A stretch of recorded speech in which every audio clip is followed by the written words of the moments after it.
Olá, pessoal, tudo bem com vocês?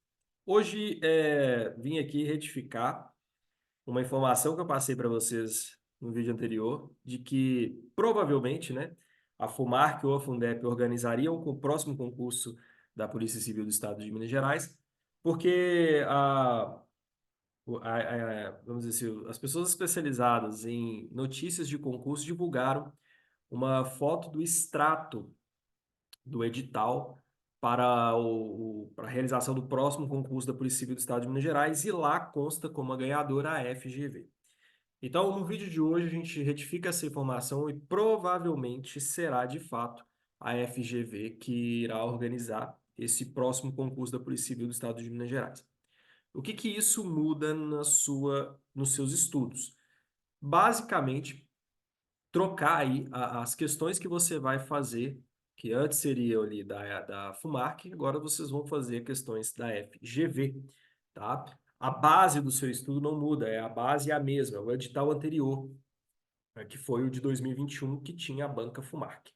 Diferença entre as bancas. Na disciplina de física, não estou falando nas outras disciplinas, a gente sabe que existe aí uma certa polêmica por trás da FGV, principalmente a disciplina de português. Eu não vou entrar nesse aspecto. Mas a disciplina de física, pessoal, é assim, não vejo uma banca complicada. Só é uma banca que tem questões mais elaboradas do que a FUMARC. A FUMARC é uma banca mais objetiva, a FGV é uma banca mais elaborada. Então, ele tem questões ali que você tem que ficar mais esperto. Mas em questão de polêmica, não tem muitas questões polêmicas. A maioria das questões são questões ok, tá? São questões ok na disciplina de física, beleza? A intenção nesse vídeo de hoje é fazer com vocês diversas questões. No vídeo passado, eu já expliquei sobre, fiz uma aula, né, sobre gráficos no MRU. Então, essa aqui é uma aula mais curta, em que eu vou simplesmente fazer diversas questões de física para vocês terem noção de como a FGV gosta de cobrar essa disciplina nos seus editais. Beleza? Então, vamos embora? Então, vamos lá. Eu vou pegar aqui. Essa primeira é a primeira questão, tá? Que fala assim: duas partículas, um e 2, deslocam-se na mesma direção e sentido. Claramente dá para ver isso, por quê? Porque elas têm a mesma inclinação de reta. A gente viu nas aulas passadas que quando a inclinação ela é assim, né? Ou seja, a gente tem esse ângulo aqui, a minha função é uma função crescente, portanto, a minha velocidade ela é positiva, o meu ΔS é positivo, o deslocamento é progressivo, tá?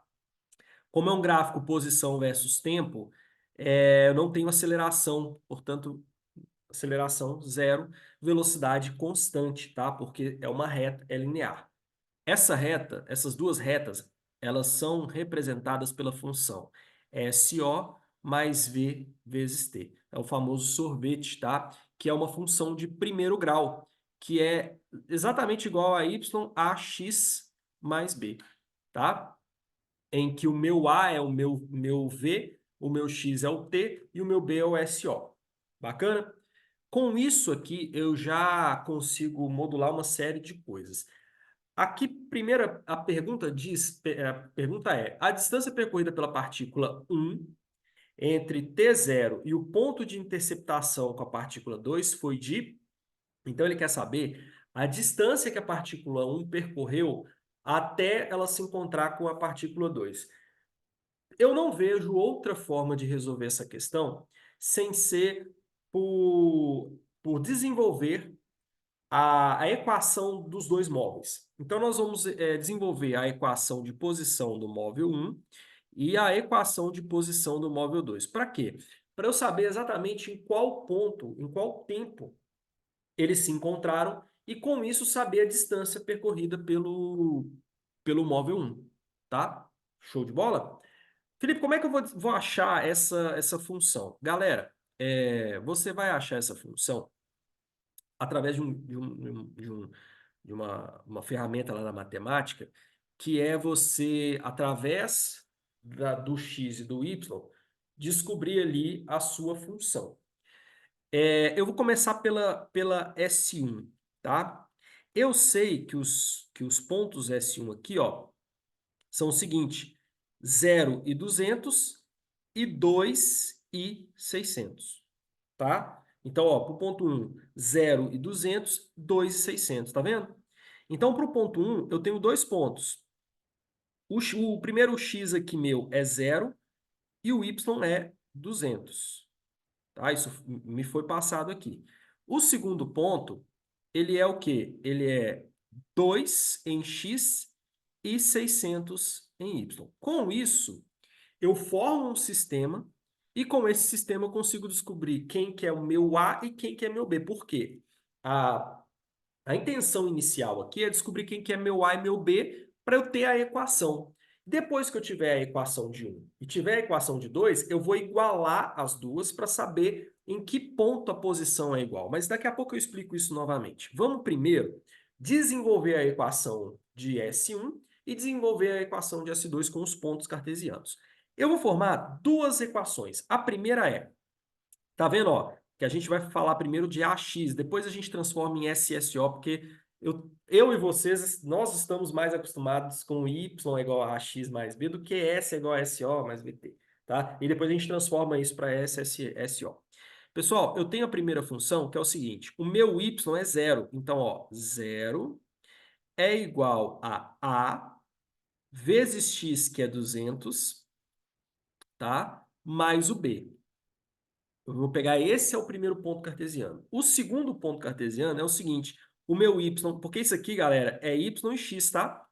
Eu tenho y e x. O meu segundo plano ele é 2 igual a vezes 2, né? Opa, peraí. É isso? Ó, eu troquei, gente. Desculpa, peraí. Porque é x e y. Aqui eu coloquei como y. Ó, troquei. Tá errado aqui, hein? Você dá pra fazer vídeo de supetão. O zero aqui é o x, correto? Então, na verdade, é zero, zero. Não, tá certo. Tá certo. Tava certo. Eu que troquei as bolas aqui, pessoal. Pera aí. Na verdade, isso aqui, ó. Felipe. Aqui, o x é zero, tá? O x é zero. E o y é 200. Tá certo. Tá certo. É isso mesmo. Aqui, ó. Zero x 200. É isso mesmo, tá? Então, aqui eu vou ter o primeiro A, o X, o Y é 200, tá? O A gente não sabe, o X é zero e o B a gente também não sabe. Agora sim. O segundo, o X é 2, então aqui o Y é 600.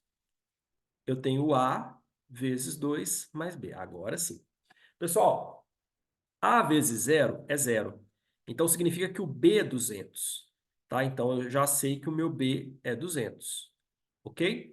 Vou colocar o 200 no lugar do B aqui na função de baixo. Então, eu vou ter o quê? 600 é igual a 2A mais B, que é 200.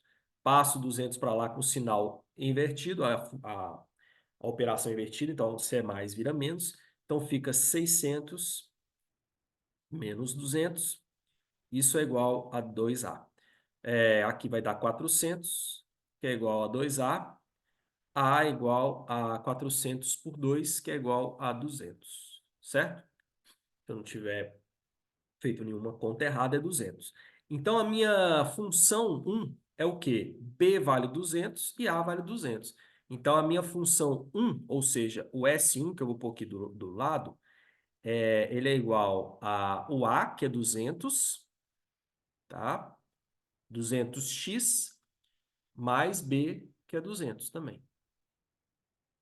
Beleza? Essa é a minha função S1. Só que aqui no lugar do x a gente põe t, né? E essa é a minha velocidade. Então, S1 vai ser igual ao quê? 200t mais 200. Show?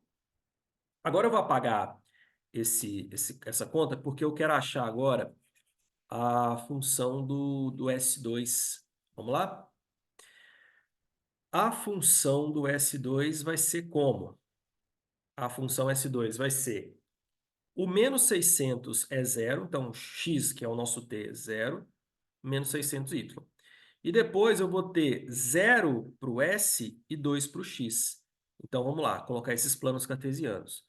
0 menos 600 de Y, esse é o S2. E eu vou ter 2 para X, 0 para Y, tá? Então, a minha função S2, a primeira, o Y vai ser menos 600, é igual a 0. Oh, peraí.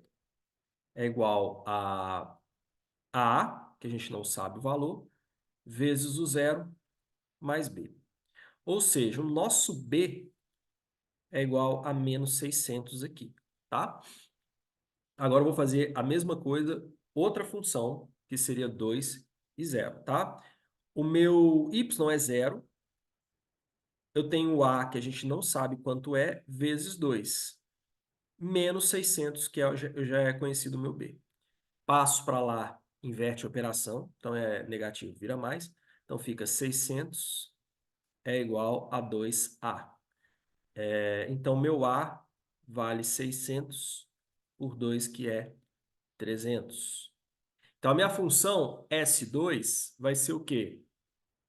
O A, que é 300, vezes o X, né, que é o nosso tempo, mais o B, que é menos 600. Tá? Então, S é o S2 e S é o S1. É T, né? Vamos pegar de baixo, que aí fica melhor. Tranquilo? Vou apagar aqui do lado de novo para a gente agora fazer a interpolação. Interpolação não, colocar como se fosse o mesmo ponto. Pessoal, igualar as funções aqui, quando eu igualo as duas, eu estou fazendo o quê? Eu estou igualando, eu estou falando o seguinte, eu quero saber em qual tempo t S1 vai ser igual a S2. Vocês concordam comigo? Porque olha só, nesse ponto aqui, tá? A minha posição S1 é igual à posição S2. Felipe, eles andaram distâncias diferentes. Quero saber. Porque isso tanto faz. Porque o que eu quero saber é o tempo em que eles se encontraram para justamente saber a distância percorrida pela partícula 1. E que poderia, inclusive, achar a distância percorrida pela partícula 2, isso não importa. Mas o que importa, de fato, é saber qual que é esse S para saber o tempo, para saber a distância. Então, nesse ponto aqui, o S1 é igual a S2, ou seja, 200 mais 200t é igual a 300t menos 600, tá? Aí, letra para um lado, número para o outro, vou passar o 300 para cá, o 200 para lá, vai ficar 200t menos 300t é igual a menos 600 menos 200, tá? 200t menos 300t vai ser menos 100t. Isso vai ser igual a 600 menos... Aqui, desculpa. Menos 600 menos 200, que vai dar menos 800. Aí, como eu tenho 100 dos dois lados, eu corto 0 com 0. Menos t é igual a menos 8. Como eu tenho menos dos dois lados, eu multiplico por menos 1 dos dois lados, eu vou ter o tempo igual a 8. Então, eles vão se encontrar quando o tempo for igual a 8 segundos. E aí a questão pede a distância percorrida pela partícula 1 entre T0 e o ponto de interceptação com a partícula 2. Aqui, muito cuidado. Por quê? Eu vou descobrir se eu colocar esse T, tá? Aqui, ó, se eu pegar esse T e colocar aqui em S1, eu vou descobrir a posição que eu vou ter depois de 8 segundos. Mas ele não quer posição, ele quer saber a distância percorrida. Então você tem que lembrar de tirar 200 aí dessa história, porque senão você vai cair no truque do malandro. Aposto com vocês que nas alternativas aqui embaixo tem uma distância que inclui os 200, para pegar aquele aluno, candidato mais desatento que esqueceu de reduzir os 200 para saber a distância percorrida, beleza? Porque eu não quero saber a posição, mas sim a distância percorrida, tá? Então, o que eu vou fazer? Eu vou colocar esse tempo aqui para saber a distância, mas eu tenho que lembrar de tirar 200, porque 200 é de onde ele partiu. Vocês entenderam isso? Ele parte da posição 200. Ao andar 8 segundos, ele vai ter uma distância ali, que é o que eu quero saber, tá? Então, jogando no S1, eu vou ter o quê? S1 é igual a 200 vezes o tempo, que é 8, mais 200, que é a posição inicial.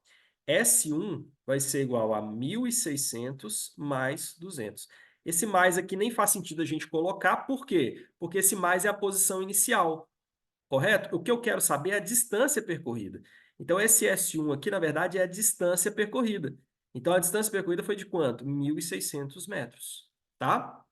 Se você incluir esses 600 aí, esses 200, você vai achar 1.800. Eu aposto com vocês que tem essa resposta aqui, ó. Olha lá.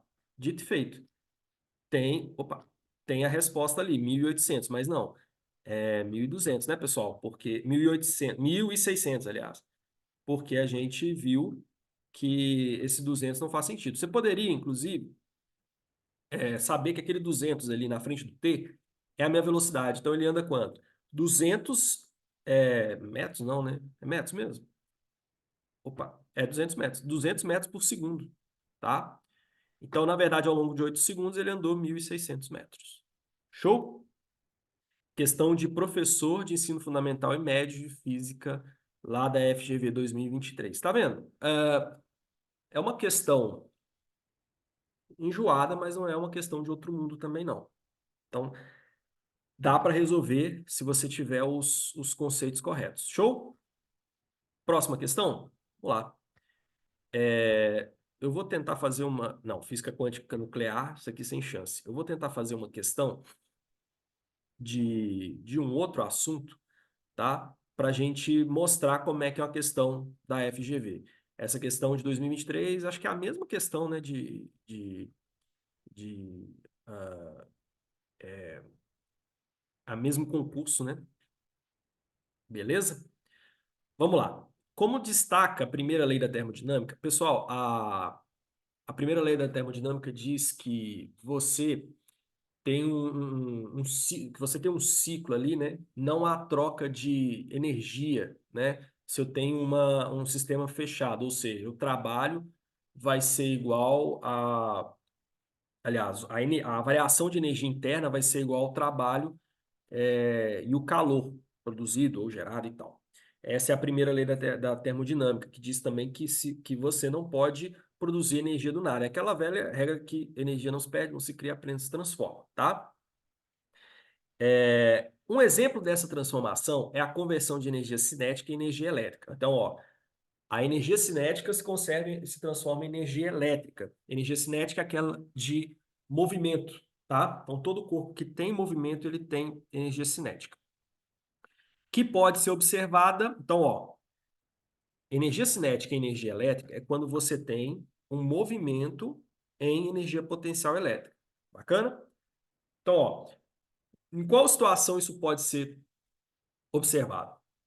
Letra A. Durante o toque de um alarme de um celular, pois a energia gerada pela transferência de elétrons da reação química no interior da bateria faz vibrar o ar produzindo som, eu tenho transformação até de uma energia química, potencial química em uma energia sonora, enfim, qualquer, mas jamais é energia cinética e energia potencial elástica, tá?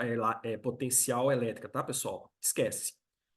Em estádios de futebol, nos quais os refletores são alimentados pela energia produzida pelas pisadas dos jogadores sobre as placas associadas aos geradores instaladas no gramado artificial. Opa! Movimento de pé ao gramado, placas associadas a geradores, energia elétrica, tá com cara de ser isso aqui, mas calma, tem que ler, tá? Durante o funcionamento de um ventilador, pás girando, tá? Em que a passagem da corrente elétrica faz o motor mover as pás, que movem o ar produzido pelo vento. Não, peraí. Aí ele colocou energia cinética em elétrica, não elétrica em cinética, porque ele fala primeiro da passagem da corrente elétrica faz o motor mover as pás. que movem o ar produzindo o vento.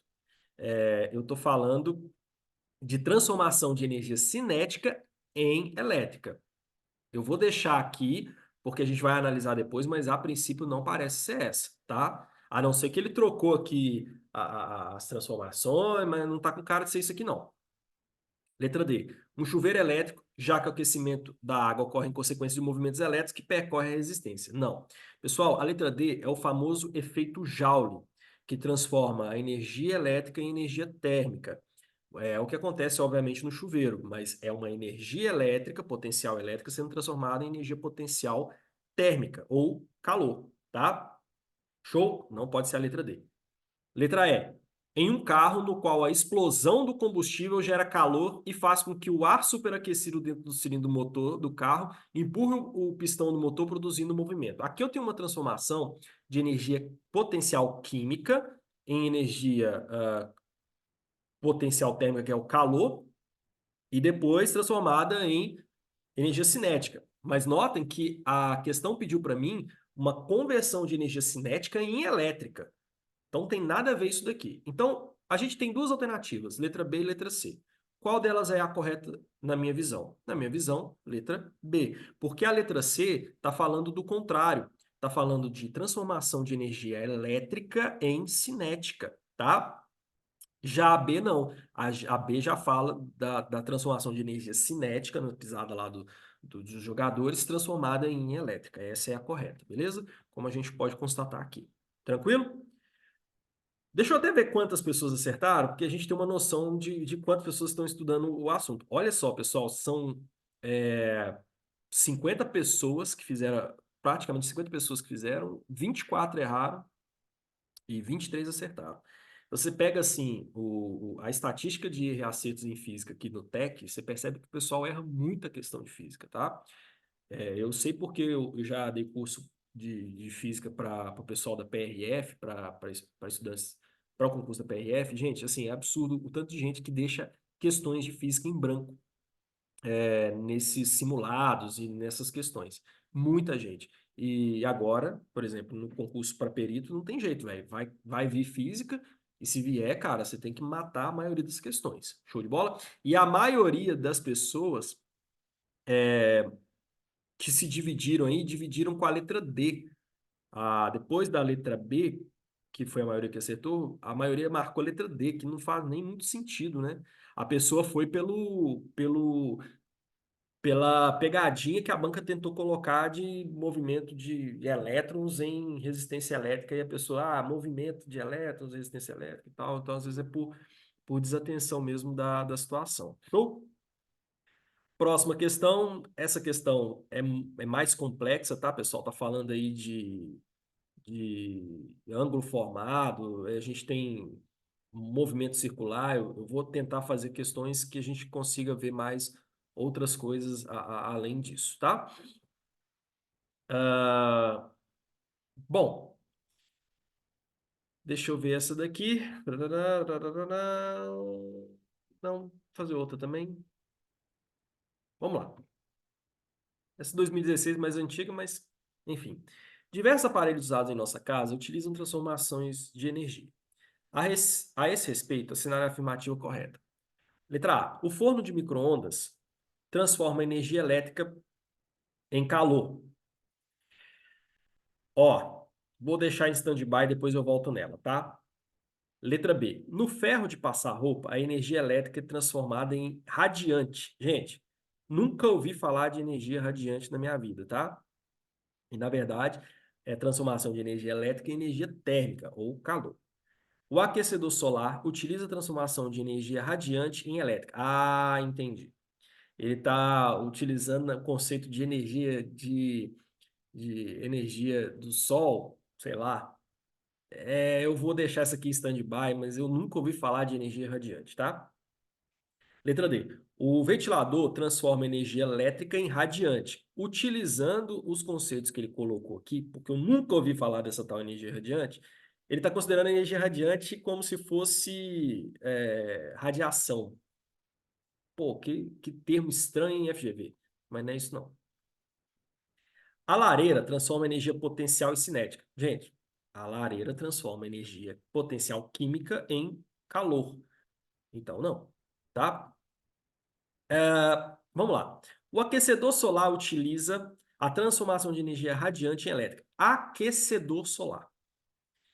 Eu não falei de placas fotovoltaicas. As placas fotovoltaicas, utilizando esse conceito que ele está usando aqui, transformariam energia radiante, que na verdade é radiação, em energia elétrica. Mas o aquecedor utiliza a radiante, que ele colocou aqui, ou radiação, em energia térmica. Então, isso aqui está errado. Dessa forma, a única que fica correta é a letra A. Porém, eu não concordo muito porque, na verdade, tá transformando energia, radiação em energia térmica e não energia elétrica em calor.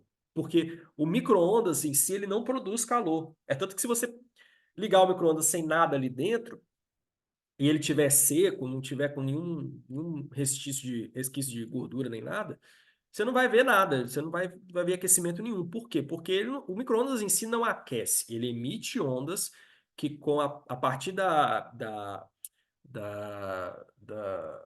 Oh, gente, fugiu a palavra. A partir da ressonância com as moléculas de gordura e açúcar e água do alimento, vai fazer aumentar a vibração e assim o calor. Então, seria mais correto dizer aqui que o forno micro-ondas transforma radiação em energia térmica, não energia elétrica em si, em calor. Mas a gente não tem o melhor dos mundos, a gente vai pela letra A mesmo.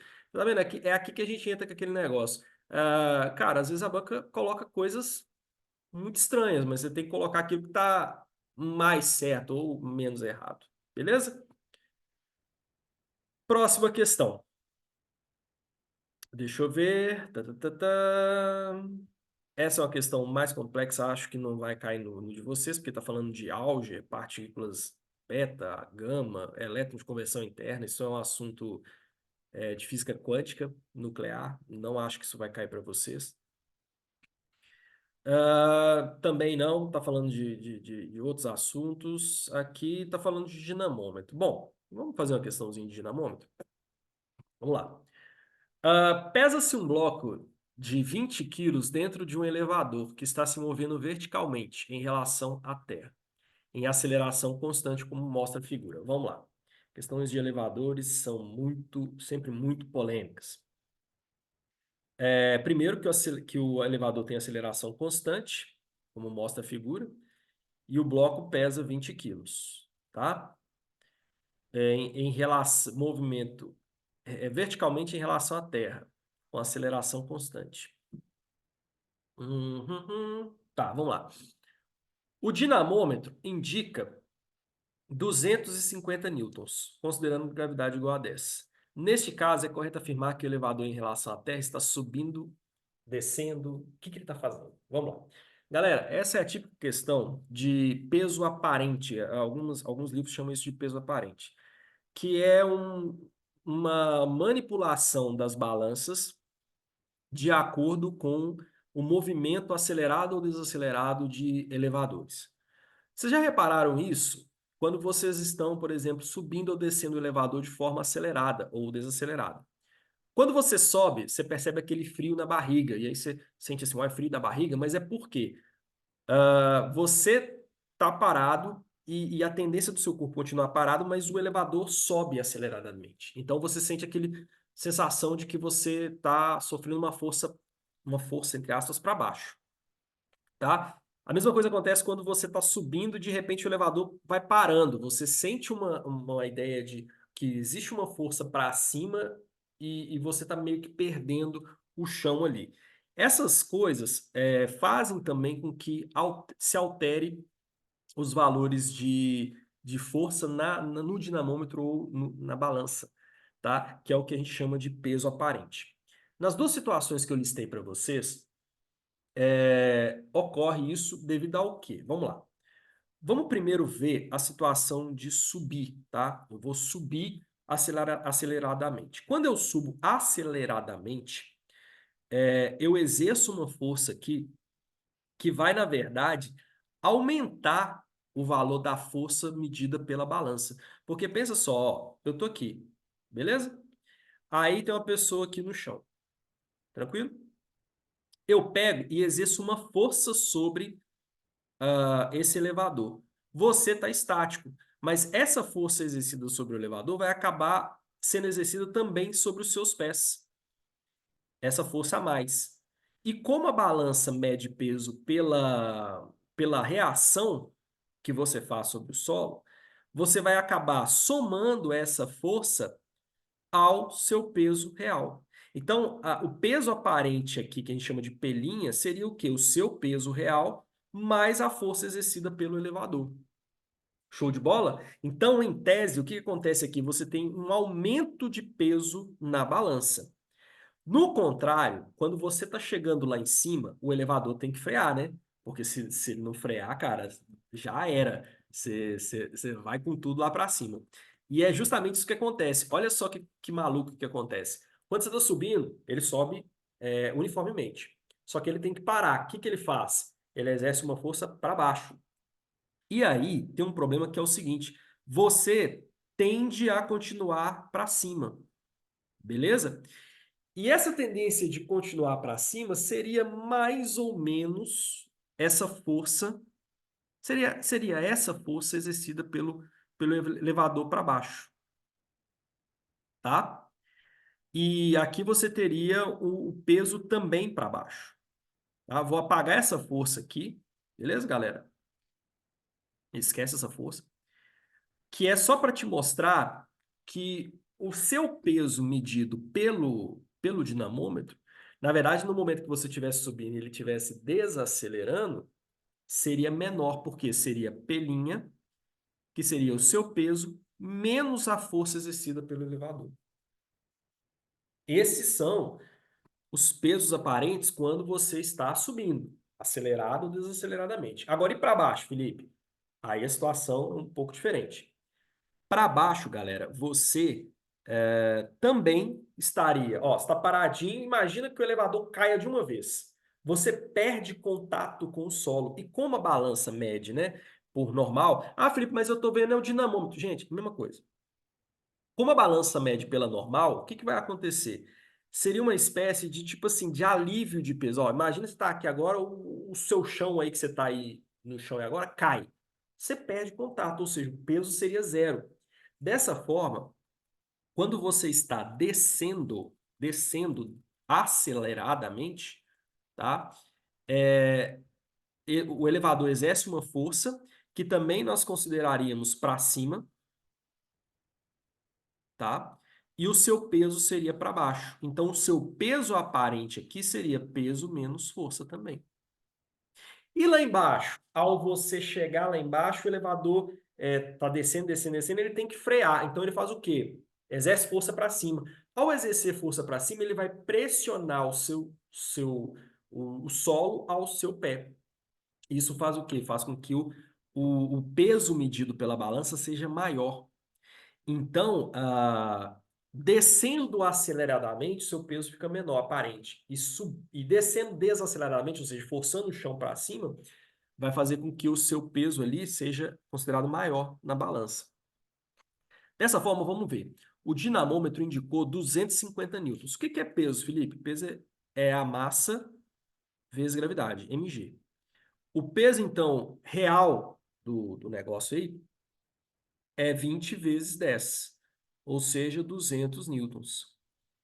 Só que aqui, galera, ele mediu indicando 250, ou seja, o seu peso aparente aumentou. Bom, eu tenho duas situações.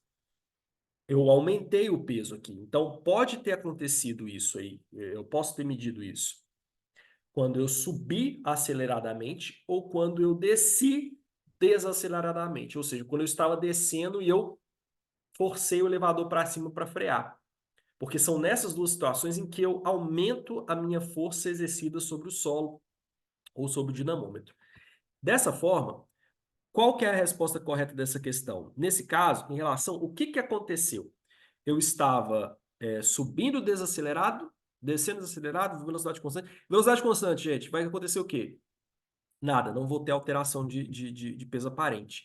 Mas aqui nesse caso, é correto afirmar que o elevador em relação à Terra estava subindo acelerado ou descendo retardado, tá? Que são as duas situações de peso aparente que eu tenho aumento ou redução. Desculpa, que eu tenho aumento de peso aparente. Beleza? Deixa eu ver o índice de acerto dessa questão. Muito baixo também, tá vendo? 51%. Deixa eu ver se alguém aqui falou alguma coisa. Esse Bruce Banner aqui colocou uma coisa fantástica, tá vendo? Eu falo isso do Tech, cara. O Tech tem pessoas que colocam coisas aqui muito, muito importantes, né? Colocou aqui uma coisa que traduziu o que eu falei, acabei de falar com vocês. Mas assim, de forma mais completa, né? Muito completa, aliás. Beleza? Então é isso, galera. Bom, ficamos por aqui. Essa, essa pequena amostra de resolução de questões é para vocês terem uma noção de como é que a FGV gosta de cobrar física nas suas provas. É uma banca bastante muito polivalente, então tem várias formas de cobrar diversas questões. Então, mas não muda muito o que você vai continuar fazendo, que é o quê? Estudando, estudando, pegando a base e depois resolver questões da banca, para entender como é que ela gosta de cobrar as questões. Show de bola? Então é isso, pessoal. Forte abraço para todos vocês, bons estudos e até mais.